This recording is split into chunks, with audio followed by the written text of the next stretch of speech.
Hello, how are we doing? I hope you all are doing well. Yes, so today we are going to start with lesson 2, that is nutrition in animals. Okay, so in this chapter we will discuss nutrition in humans, nutrition in ruminants, and nutrition in amoeba. This is what we are going to discuss in this chapter in detail.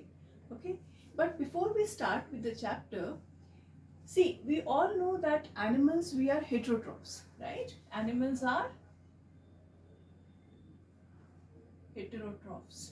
Yes, we know this. Yes.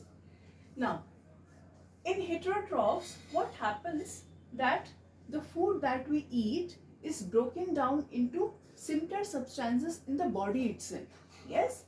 So, in heterotrophs, food is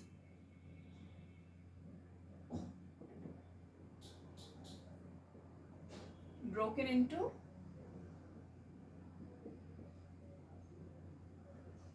simpler substances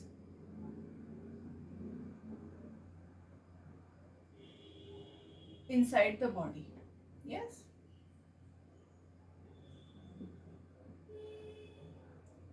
When I say simpler substances, what do I mean is, see, we intake, for example, we have eaten chapati. So chapati is something that contains carbohydrates. Then this carbohydrate breaks down into glucose inside the food. Yes. So this is what I mean by food breaking down into simpler substances. So whatever we eat, that is a complex substance, and then it breaks down into simpler substances, and then it is utilized by the body for different purposes, right? Now, for this breaking down of the food into simpler substances, what happens, we human beings or any other animals, we have different ways of taking in the food, right? So first, what do we do is intake of food. Yes, fine. Then second, whatever food we have taken in, as I said, that it breaks down into simpler substances, so this intake of food is called as ingestion. Yes. Then after the food is ingested, it breaks down into simpler substances. So this ingested food is then on this, there is some, some process that goes on. So that is called as digestion. Okay. So in this, what happens, food breaks down. Yes. After digestion, as it breaks down into simple substances or simple form, right?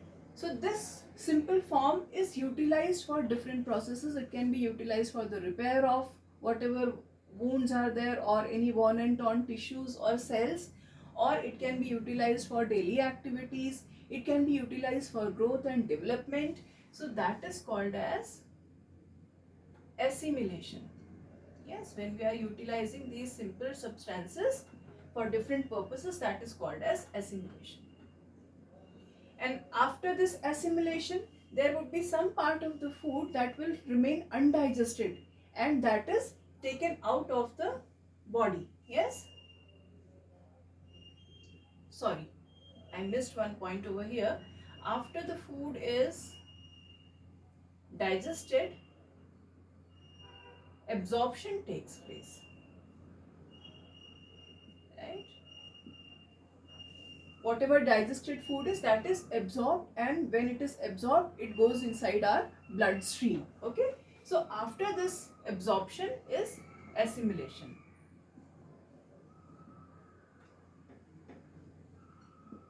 Yes, so assimilation, I told you that it is, utilization of the simple substances for different purposes, and absorption is the food, that simple substance that is absorbed by the bloodstream.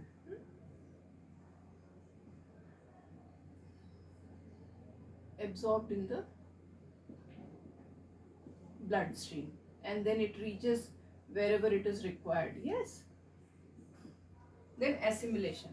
Now after assimilation, whatever undigested food is there, that has to come outside the body, otherwise it will start creating toxins inside the body, and that will be harmful for us. Yes.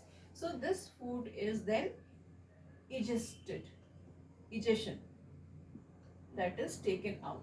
Yes, egestion is taking out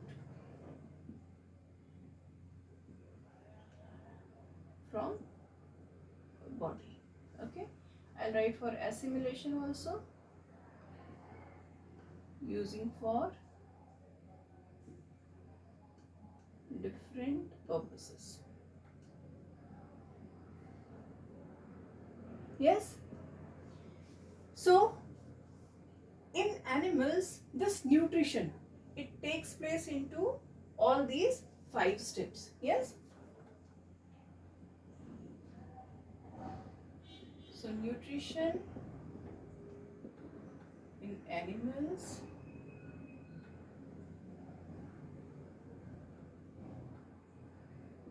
takes place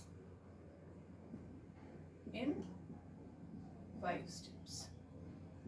Yes, and these are those 5 steps. Okay, now for the ingestion of food, what happens that different organisms, they have different organs for the ingestion of food, right? For example, suppose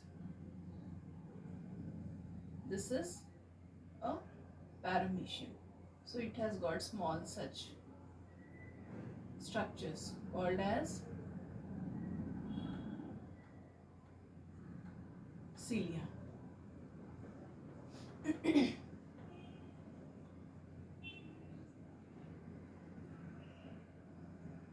This is hydra, right? So it has got tentacles.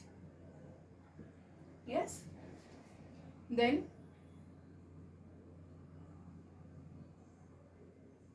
this is amoeba.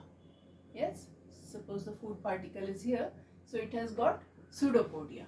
Yes, I'll write here pseudopodia.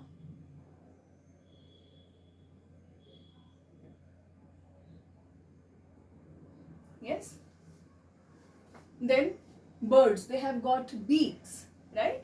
So all the animals, they have got different organs for the ingestion of food. Okay,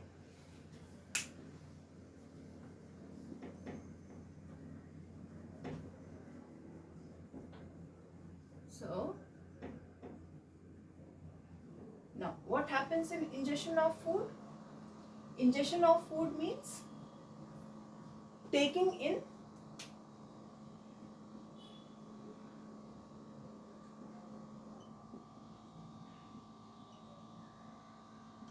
ingestion of food means taking in of the food particle. Yes, so as I said that different animals, they have got different organs for ingestion of food. Now when we talk about human beings, we also have different organs, right, for ingestion of food. Now in human beings, when we talk about digestion, see, digestion, it starts, we have a long digestive tract, right? So digestion in human beings, or when we talk nutrition in human beings, so it starts from mouth and ends to anus.